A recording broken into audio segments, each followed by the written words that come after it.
السلام عليكم ورحمة الله وبركاته. أهلا بكم أعزائي متابعي إبراهيم المنيسي في كل مكان. صدر اليوم الحكم من الدائرة 12 محكمة جنح مدينة نصر بحبس حسين الشحات لاعب النادي الأهلي سنة مع إيقاف التنفيذ وتغريمه 100,000 جنيه وحرمانه من عضوية أو الترشح لمجلس إدارة أي هيئة رياضية يعني نادي أو اتحاد لمدة 5 سنين.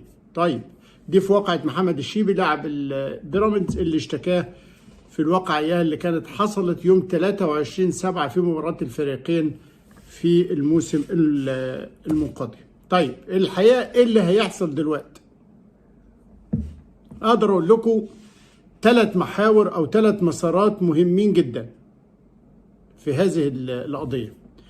المسار الاولاني خاص ب اتحاد الكورة.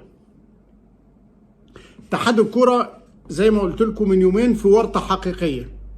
لجنة الانضباط ما هيش مقتنعة ان تدي حكم ضد محمد الشيبي، وواضح ان هي لا تعير اهتمام بنص المادة بتاع حظر التقاضي، وتفسيرات فيها نوع من التأويل اتكلمنا فيها كتير. طيب جمال علام ومجلس ادارته هيعملوا ايه؟ حاليا بيبحثوا اصدار عقوبة ضد محمد الشيبي، وانا بكلمكم دلوقتي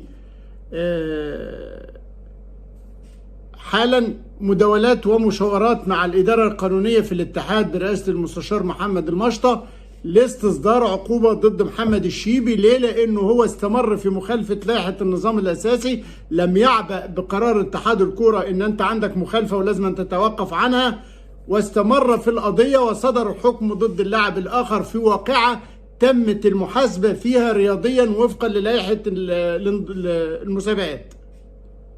هنا الموضوع مفصول فيه من قبل المحكمة، فالاتحاد هياخد عقوبة ضد محمد الشيبي أو هكذا عرفت من مصادر موثوق منها في الاتحاد، موثوق منها جدا. ايه العقوبة اللي ممكن تكون؟ رقم 1 من المؤكد انها تبقى عقوبة ايقاف، بس انت الاول كنت هتديله ايقاف مشروط، ايقاف مربوط ان هو يسحب القضيه علشان ترفع عنه الايقاف. حاليا مفيش ميعاد لسحب القضيه، خلاص صدر الحكم. هل هيتم ايقافه لمدى بعيد حسب ما هو مطلوب او حسب ما هو منصوص عليه من الفيفا للحرص او الاصرار على مخالفه لائحه النظام وقانون الفيفا؟ هنا المفروض هننتظر ونشوف العقوبة هتبقى عدد من المباريات ولا مدة زمنية ولا مدة طويلة ولا شطبه ولا منعه ولا فصله ولا وقفه ولا ايه. كل ده هنشوف ايه اللي هيطلع من بيه قرار الاتحاد. لكنه عايز اقول لكم على حاجة، ارجو ان الكل يفصل وهو بيسمعني ما بين طبيعة الخطأ السيء جدا اللي ارتكبه حسين الشحات، اللي في وجهة نظري ده خطأ غير مبرر غير مقبول، لكنه انت عندك لائحة بتعاقب على ده ونظم ونفذتها، وراحت راح للائحة الاستئناف للمستشار عادل الشرباجي وقتها كان رئيس اللجنة عليه رحمة الله، وتم إقرار العقوبة 2 ماتشين وغرامة 20,000 جنيه. حد يقول لي دي عقوبة صغيرة، أقول له والله عندك لائحة، غير اللائحة، واللي يعمل كده قول انه يتوقف 40 سنة بس تبقى فيه نص للائحة. انما ما دام في لائحة هي بتطبق. هو اللي كان بيعمله شيكابالا ده قليل؟ ما هو خدش لا 2 ولا 2 سنين حتى، في وقائع برضو اشد بشاعة وجرما وما تحاسبش. فارجوكوا ما حدش فيكم كتير متوضي، يعني بلاش تكلمونا بالمنطق الاخلاقي ده ارجوكوا. يعني احنا اللي بنقول انه اللي عمله اللاعب حسين الشحات ده شيء شائن جدا وسلوك سيء جدا وما يصحش يحصل، مش من اي رياضي من اي انسان يعني. لكن اتعاقب، وتعاقب من الآن عقوبة مشددة.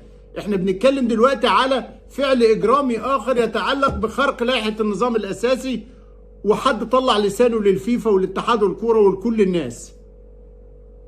هنا في العقوبة اللي هتصدر. تقديري ان العقوبة لازم تشمل نادي بيراميدز، واي عقوبة تطلع من اتحاد الكورة لا تعاقب نادي بيراميدز هي عقوبة فيها نوع من التدليس والمواربة. ليه؟ اللاعب ده يا جماعة الولاية بتاعته على النادي بتاعه. لائحة النظام الأساسي ولائحة الفيفا اللي بتدي الأندية رخص الأندية كنادي محترف، أول وأهم بند فيها احترام قواعد الفيفا، وإنه أي طرف منتسب لهذه الهيئة اللي هو النادي المحترف يخل بالنظام العام للفيفا يعاقب النادي بتاعه، لأنه هو صاحب الولاية عليه. أنت متعاقد مع مين يا شاطر؟ أنت متعاقد مع الاتحاد، مع النادي ده واخد رخصة إنه نادي محترم ومحترف وملتزم بكل قواعد الفيفا.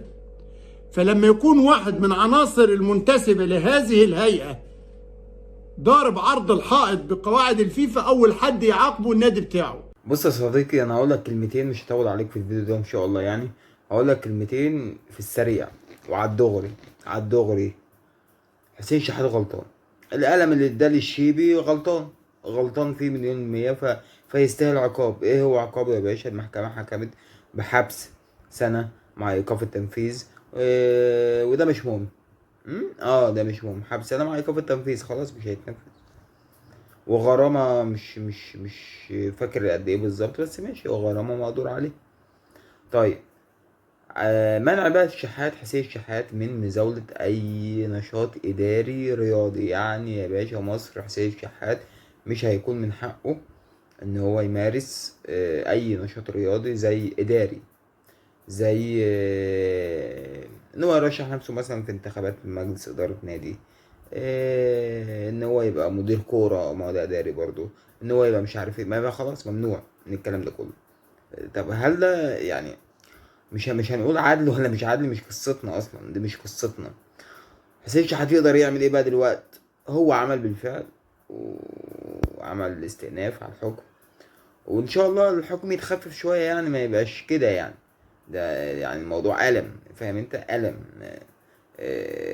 حاجه كبيره وغلطه طبعا ما فيهاش كلام، غلطه. ولكن ده حسين شحات برضه يا جدعان. يعني حسين شحات في ايه؟